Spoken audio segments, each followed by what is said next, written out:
Oi, gente, tudo bem com vocês? Hoje erro de gravação. Oi, gente, tudo bem com vocês? Hoje eu vim gravar mostrando as minhas slimes. Eba! E bom, não se esqueça de deixar o seu like, se inscrever no canal e deixar o sininho de notificações para mim ver tudo que vocês deixam por aí. Então, vamos começar por essa. Ai, aqui, olha.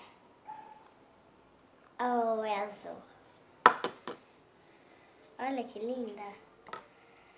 Vem? Oh, minha slime azul. Ela ficou assim.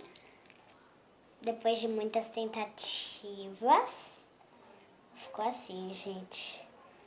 Muito legal. E agora essa, que parece um isopor duro, com azul, glitter e rosa, bem linda. Eu gosto dela, mas ela é meio difícil de mexer. Mas é muito legal de apertar, né, produção? Isso. E agora tem esse rosa que minha tia fez. Ele tá muito lindo e muito gostoso de mexer. E ele não tá muito quebradiço. Ele é bem legal. Eu amo mexer nele. E agora tem esse. Vem. Que também tá meio quebradiço. Mas eu amo ele. Muito legal. Para brincar bastante também. Muito legal. E agora o último slime, que é esse daqui.